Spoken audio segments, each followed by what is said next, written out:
আসসালামু আলাইকুম। দেশ এবং প্রবাস থেকে যারা ভিডিওটি দেখতেন, আশা করি সবাই ভালো আছেন। তো আমি আজকে আপনাদেরকে ৩টি বিএফএস গ্লোবালের আপডেটটি দিব। আশা করি আপনারা ধৈর্য সহকারে ভিডিওটি দেখবেন। আর যদি ভিডিওটি ভালো লাগে লাইক এবং কমেন্টস করবেন, শেয়ার করে অন্যকে দেখার সুযোগ করে দেবেন। আর যারা চ্যানেলে নতুন তারা চ্যানেলটি সাবস্ক্রাইব করে রাখবেন। তো যাই হোক, আমি আজকে ৩০শে জুন ২০২৪ সাল, আজকে রোজ রবিবার, আজকে সপ্তাহের প্রথম দিন। আজকে আসলে কালেকশনের পরিমাণটা খুবই কম বলতে পারেন সিলেট এবং চট্টগ্রামে। ঢাকাতেও তেমন না। তো যাই হোক, আমি একে একে ৩টি বিএফএস গ্লোবালের আপডেটটি দিব। তো আজকে ওয়ার্ক ভিসা নিয়ে আসলে খুবই হতাশাজনক একটা দিন বা দুঃখজনক একটা দিন।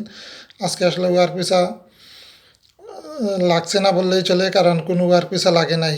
আর ফ্যামিলি ভিসা নিয়ে কিছু সুসংবাদ আছে, বিশেষ করে ঢাকা থেকে। তো যাই হোক, আমি প্রথমে আপনাকে চট্টগ্রাম বিএফএস গ্লোবালের আপডেটটি দিব। তো চট্টগ্রাম থেকে আজকে প্রায় ৯ থেকে ১০ জনের মতো একটা কালেকশন হয়েছে। তার মধ্যে থেকে কোনো ওয়ার্ক ভিসা লাগে নাই, 2টা ফ্যামিলি ভিসা লাগছে। তো আসলে চট্টগ্রাম থেকে খুবই হতাশাজনক একটা খবর ওয়ার্ক ভিসা নিয়ে। আর বাকি সবাই কিন্তু রিজেক্ট, এই ওয়ার্ক ভিসা যাদেরই কালেকশন করতে গেছে কেউ ভিসা পায় নাই। সেপ্টেম্বরের আছে একটা, আর বাকিগুলো আসলে নতুন বছরের, যারা ডিসেম্বরের নলাস্তা পেয়ে জমা দিছে।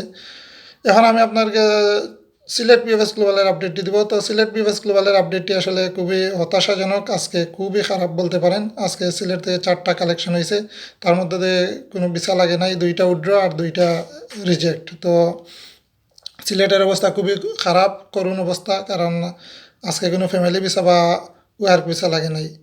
এখন আমি আপনাকে সর্বশেষ ঢাকা বিএফএস গ্লোবালের আপডেটটি দিব। তো ঢাকা থেকে আজকে মোটামুটি ফ্যামিলি ভিসা নিয়ে ভালো সুসংবাদ বলতে পারেন, কিন্তু ওয়ার্ক ভিসা নিয়ে আজকে আসলে খুবই হতাশাজনক একটা দিন, খুবই হতাশাজনক।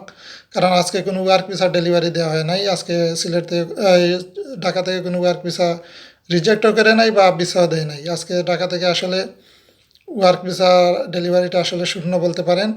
আর ফ্যামিলি ভিসা মোটামুটি 15 থেকে 16টা লাগছে, আরও বেশি হতে পারে। আর কালেকশনের পরিমাণটা আমি বলে দিই।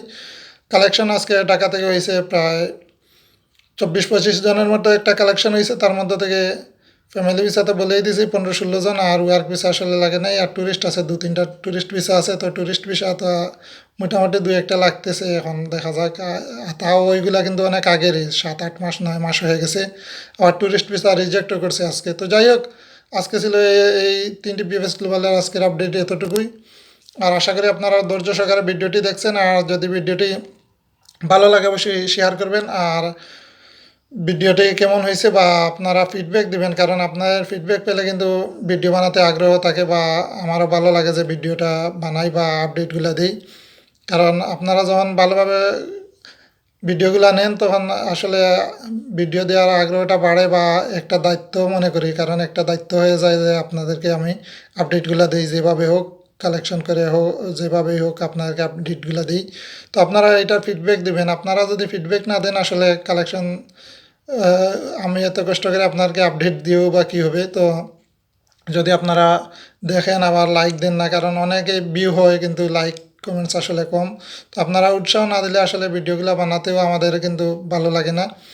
তো যাই হোক, আপনারা ফিডব্যাক দিবেন ভালোভাবে। আর আপনাদেরকে অনেক ইউটিউবার কিন্তু অনেকভাবেই বলতেছে বা বলবে যে অনেক ভিসা লাগছে বা এইটা সেইটা। কারণ আমি গত বৃহস্পতিবারের আপডেটটি দেখছেন, আমি আমি যে আপডেটটি দিছি আপনারা হয়তো খোঁজখবর নিছেন, পরে নিয়ে দেখছেন যে কী অবস্থা। কিন্তু অনেক ইউটিউবার অনেক ভিসা লাগিয়ে দিয়েছে, অনেক কিছু হয়েছে। তো আজকেরও একই অবস্থা হইতে পারে, কারণ সপ্তাহের প্রথম দিন অনেকেই বলবে যে বেশি লাগছে, আসলে তেমন না। তো আপডেটগুলো আপনারা ভেবেচিন্তে বিশ্বাস করবেন, কারণ আপনারা সত্যটা গ্রহণ করবেন আর মিথ্যাটা পরিহার করবেন, ওইটাই আহ্বান।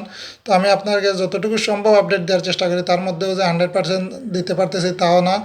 হয়তো আমাদের আপডেটগুলো হয়তো 60% থেকে 70% হয়তো ঠিক আছে, কিন্তু সম্পূর্ণ 100% আপডেট নেওয়া আসলে সম্ভব না, কারণ অফিসিয়ালভাবে যেহেতু আমরা আপডেট দিতেছি না। তো যাই হোক, ওইগুলো আমরা সংগ্রহ করে দিতেছি, আর নিজেও উপস্থিত থেকে দিতেছি না, ওইটাও একটা কথা।